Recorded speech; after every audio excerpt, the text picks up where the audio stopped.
로마서 11장의 해석 이스라엘의 회심.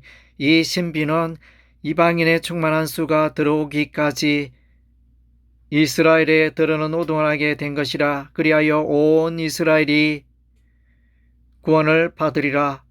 여기서 온 이스라엘이 구원을 받으리라는 내용은 무엇인가에 대하여 다양한 해석이 있다. 첫째로 온 이스라엘은 이 땅의 모든 유대인 집단이다. 둘째로 온 이스라엘은 모든 유대인과 이방인 가운데 구원받은 자들이다.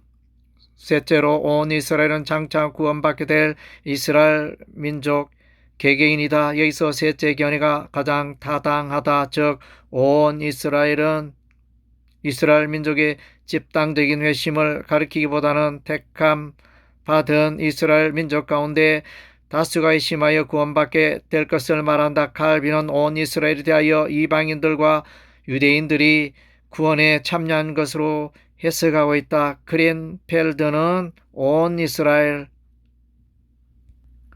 모든 개인을 필연적으로 포괄한다기보다는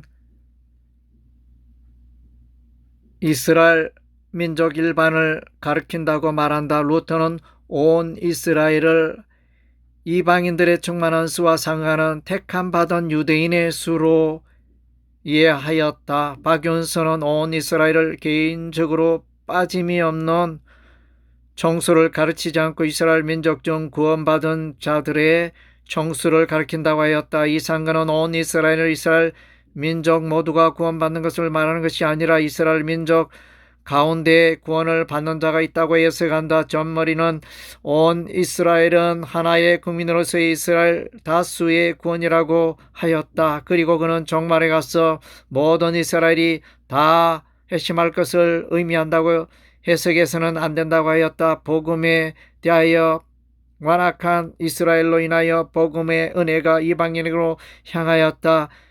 유대인의 시간에서 이방인의 시간으로 흘러가는 것을 말하고 있다. 복음의 전파로 이방인의 수가 충만할 때 다시 의존하였던 이스라엘에게 복음의 은혜가 임할 것이다. 여기서 온 이스라엘은 이방인과 비교되는 유대인을 말하며 때가 되어 그 가운데 다수의 복음을 믿고 주께로 돌아오는 자들이 있을 것을 말하고 있다. 하나님의 구원의 긍휼은 유대인이나 이방인에게나 차별을 두지 않으신다. 이 구조를 가지고 종말에 거국적인 이스라엘의 회심이 있을 것이라고 예측하는 자들도 있다. 각 사람은 위에 있는 권세자들에게 복종하라. 권세는 하나님의 권세로부터 로마서 13장의 해석 정부의 권세에 대하여 각 사람은 위에 있는 권세들에게 복종하라. 권세는 하나님부터 나지 않으며 없나니 모든 권세는 다 하나님께서 정하신 바라. 어떤 사람이 이 말씀을 근거로 하여 모든 정권에 대하여 무조건 순복하여야 한다고 주장한다. 조세를 받을 자에게 조세를 바치고 관세를 받을 자에게 관세를 바치고 두려워할 자를 두려워하며 존경할 자를 존경하라고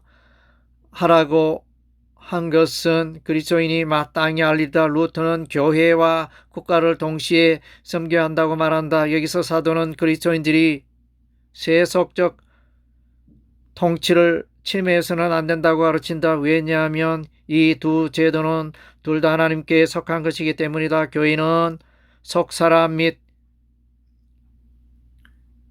그 관심사를 지도하고 화평케 하고 정부는 그 사람 및 그 관심사를 지도하고 화평케 하기 때문이다. 즉 교회는 그리스도인으로서 사람을 지도하고 국가는 시민으로서 사람을 지도한다. 현세에서 속사람은 겉사람 없이 존재할 수 없다.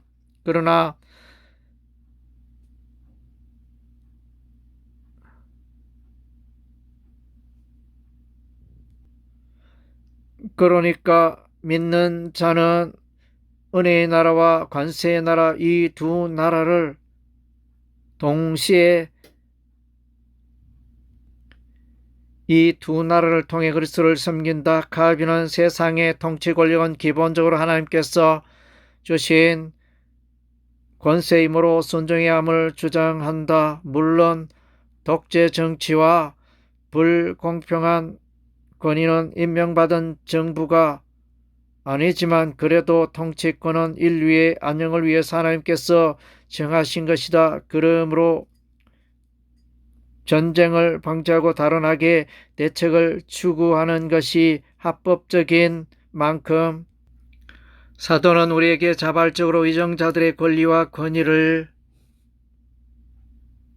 인류에게 유용한 것으로 대하고 존경할 것을 명령하고 있다.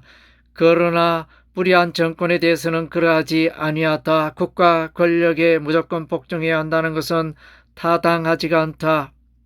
하나님의 뜻을 거역하는 지상의 권세에 대해서는 복종해서는 안 된다. 토마스 아퀴나스. 하나님의 법과 대립하지 않는 한 권세에 순종해야 하지만 만일 세속적 권세가 하나님의 법에 명백히 대립될 때는 엄중하고도 단호하게 순종을 거부해야 한다.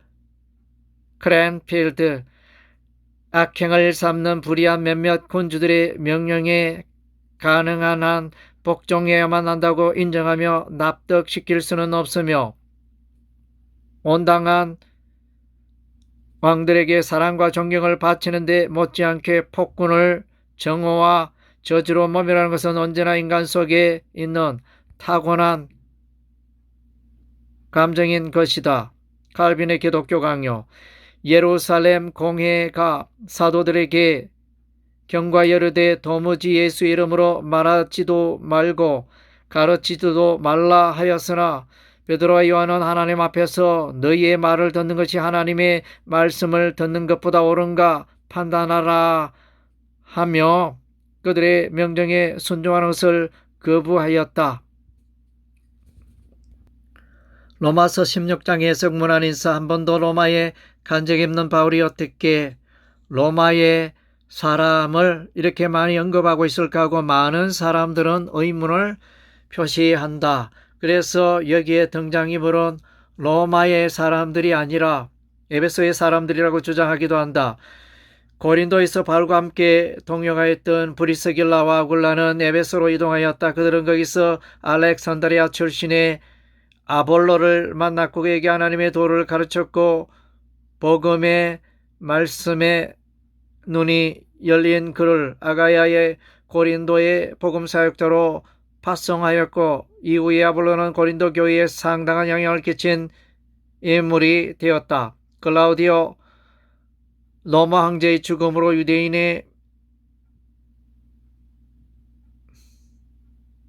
로마 추방 명령의 효력이 상실되자 브리스길라와 아굴라 부부는 에베소에 거주하다가 다시 로마로 복귀한 것으로 보인다. 또한 로마에 있는 그들의 집에는 교회가 세워지고 있었다. 로마 황제 클라우디오의 유대인 추방 명령으로 로마에서 고린도에 도착하여 바울과 함께 천막 만드는 일을 하였던 브리스길라 아굴라 부부, 바울을 섬기며 그의 보호자로 활동하였던 갱그리아의 베베 자매, 바울이 복음을 전하여 예수를 믿은 아시아 지역의 회심자 베네도는 바울과는 친밀한 자들이었다. 바울이 로마에 도착하기 전에 먼저 이들이 로마에 이동하여 복음을 전하여 로마 교회를 위하여 협력하며 수고했던 것으로 보인다. 루터는 다음과 같이 말한다. 나는 사도가 여기 있어. 추천하고 있는 모든 사람들은 아가야와 고린도 지방 출신 사람들이고 로마의 그리스도인들은 그들을 알고 있었고 그들을 형제로 받아들여 인사를 나누었을 것이라고 생각한다. 랜서키는 그의 로마서 주석에서 다음과 같이 말한다. 그가 지명한 22명 가운데 11명은 그가 전에 접촉해 본 사람으로 표시되었다. 이것은 이 문안의 명단이 가리키는 로마로의 정식 인민에 대한 설명으로 생각해야 할 것을 보여준다. 바울이 예루살렘으로부터 일루건까지 전도하는 동안 전에 접촉한 사람들 가운데 11사람이 로마로 이민 가서 정착하고 있었다. 이 상근은 그의 로마서 주석에서 16장에 명단에 다음과 같이 말한다. 여기에 나타난 인사들은 바울이 소아시아와 그리스 지방을 순회 전도하는 중 사귄 친지들이며 그 후 로마로 이주한 사람들로 믿어진다. 라이트 푸스에 의하면 본장 7절에서부터 15절까지 나오는 많은 이름들은 에베소에 살던 자들이 아니라 대부분 로마에 살던 사람들로 밝혀졌다. 호코마 주석.